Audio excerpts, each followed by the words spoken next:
6월 29일 새벽 말씀 묵상 시작하겠습니다. 하나님 아버지, 오늘도 저희들에게 지혜와 능력을 허락해 주시기를 간구합니다. 하루하루 주님께서 주시는 시간, 마음을 주님께 온전히 드리며 살아갈 수 있도록 인도하여 주옵소서. 예수님 이름으로 기도드립니다. 아멘. 오늘은 고린도전서 15장 35절부터 58절까지 말씀 함께 읽고 묵상하겠습니다. 35절부터입니다. 그러나 죽은 사람이 어떻게 살아나며 그들은 어떤 몸으로 옵니까 하고 묻는 사람이 있을 것입니다. 어리석은 사람이여, 그대가 뿌리는 씨는 죽지 않고서는 살아나지 못합니다. 그리고 그대가 뿌리는 것은 장차 생겨날 몸 그 자체가 아닙니다. 밀이든지 그 밖에 어떤 곡식이든지 다만 씨앗을 뿌리는 것입니다. 그러나 하나님께서는 원하시는 대로 그 씨앗에 몸을 주시고 그 하나하나의 씨앗에 각기 고유한 몸을 주십니다.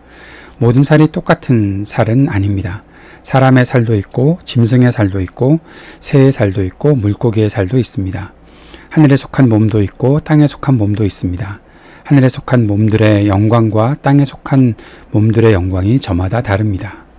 해의 영광이 다르고 달의 영광이 다르고 별들의 영광이 다릅니다. 별마다 영광이 다릅니다.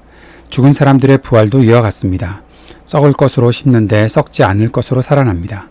비천한 것으로 심는데 영광스러운 것으로 살아납니다. 약한 것으로 심는데 강한 것으로 살아납니다. 자연적인 몸으로 심는데 신령한 몸으로 살아납니다. 자연적인 몸이 있으면 신령한 몸도 있습니다. 성경에 첫사람 아담은 산영이 되었다고 기록한 바와 같이 마지막 아담은 생명을 주시는 영이 되셨습니다. 그러나 신령한 것이 먼저가 아닙니다. 자연적인 것이 먼저요, 그 다음이 신령한 것입니다. 첫사람은 땅에서 났으므로 흙으로 되어 있지만 둘째 사람은 하늘에서 났습니다. 흙으로 빚은 그 사람과 같이 흙으로 되어 있는 사람들이 그러하고 하늘에 속한 그분과 같이 하늘에 속한 사람들이 그러합니다. 흙으로 빚은 그 사람의 형상을 우리가 입은 것과 같이 우리는 또한 하늘에 속한 그분의 형상을 입을 것입니다. 형제자매 여러분, 내가 말하려는 것은 이것입니다. 살과 피는 하나님 나라를 유산으로 받을 수 없고 썩을 것은 썩지 않을 것을 유산으로 받지 못합니다. 보십시오. 내가 여러분에게 비밀을 하나 말씀드리겠습니다. 우리가 다 잠들 것이 아니라 다 변화할 터인데 마지막 나팔이 울릴 때에 눈 깜빡할 사이에 홀연히 그렇게 될 것입니다. 나팔 소리가 나면 죽은 사람은 썩어지지 않을 몸으로 살아나고 우리는 변화할 것입니다. 썩을 몸이 썩지 않을 것을 입어야 하고 죽을 몸이 죽지 않을 것을 입어야 합니다. 썩을 이 몸이 썩지 않을 것을 입고 죽을 이 몸이 죽지 않을 것을 입을 그때에 이렇게 기록한 성경 말씀이 이루어질 것입니다. 죽음을 삼키고서 승리를 얻었다. 죽음아 너의 승리가 어디에 있느냐? 죽음아 너의 독침이 어디에 있느냐? 죽음의 독침은 죄요, 죄의 권세는 율법입니다. 그러나 우리 주 예수 그리스도를 통하여 우리에게 승리를 주시는 하나님께 우리는 감사를 드립니다.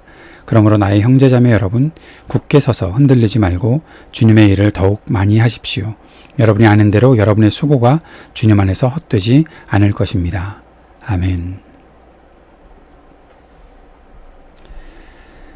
우리는 예수 그리스도의 부활을 믿고 또 우리도 몸의 부활을 경험하게 될 것을 믿습니다.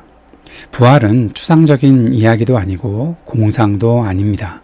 부활은 그리스도를 따르는 것과 같은 믿음입니다. 믿음은 지금은 바라는 것이지만 결국 실제가 됩니다. 생명의 주관자이신 주님께서 부활의 영광으로 우리를 인도하실 것입니다. 부활을 우리의 죄인이었던 우리의 옛 생각으로는 다 이해할 수는 없을 것입니다. 우리가 부활하게 될 때 우리는 신령한 몸으로 부활할 것인데 우리가 가지고 있었던 옛 것은 또 땅의 것은 또 썩을 몸은 그 새로운 영광스러운 몸을 이해하기는 어려울 것입니다. 우리는 썩을 몸이 아니라 영광과 생명의 몸으로 부활할 것이기 때문입니다. 부활을 믿고 산다는 것은 모든 죽음의 권세를 가진 죄를 이기는 것입니다. 죽음이라는 힘으로 우리를 얽어매어 고통과 두려움을 주었던 모든 죄를 이기고 그 죄악의 권세를 모두 다 이기고 부활 생명의 역사로 우리를 인도하시는 주님의 통치를 우리는 실현하게 될 것입니다. 58절의 말씀은 우리가 마음속에 새겨놓아야 하는 말씀입니다. 부활을 믿는 우리가 어떻게 살아야 할지를 말하고 있습니다. 굳게 서서 흔들리지 말고 주님의 일을 더욱 많이 하십시오. 여러분이 아는 대로 여러분의 수고가 주님 안에서 헛되지 않습니다. 부활을 믿는다고 해서 결코 현실에서 동떨어진 삶을 살지 않습니다. 그렇게 살 수 없습니다. 삶이라는 시간을 허비할 수 없는 것입니다. 더욱더 우리는 견고해져야 하고 더 많은 주님의 일을 감당할 수 있는 사람이 되어야 합니다. 고통스러운 수고가 아닌 복된 땀 흘림의 삶을 살아야 할 것입니다. 그렇게 우리는 그리스도를 따라갑니다. 이것이 부활을 믿는 사람들의 모습인 것입니다. 사랑하는 여러분, 우리에게 부활의 소망이 있다는 사실을 감사하며 오늘 하루도 주님의 이 은혜와 생명의 힘을 누리는 우리 모두가 될 수 있기를 주님의 이름으로 축복합니다. 오늘도 함께 우리 모든 교우들을 위해 또 우리 자녀들을 위해 우리 청년들을 위해 함께 기도해 주시기를 바랍니다. 모두가 강건할 수 있도록 주님께서 안전하게 지키시도록 위해서 기도해 주시기를 바랍니다. 이 땅을 위해 기도해 주십시오. 이 미국 땅이 온전한 주님의 긍휼과 사랑의 통치가 있는 땅이 될 수 있기를 위해 기도해 주시기 바랍니다. 조국의 평화와 또 화합과 우리 조국에 향하신 우리 하나님의 은혜가 가득하기를 위해 함께 기도해 주셨으면 좋겠습니다. 기도하겠습니다. 하나님 아버지, 우리에게 베풀어 주시는 주님의 은혜로 오늘 하루도 우리가 승리하며 살아갈 수 있도록 도우시고 부활의 생명력을 우리 모두가 함께 누릴 수 있도록 주여 역사하여 주옵소서. 예수님 이름으로 기도드립니다. 아멘.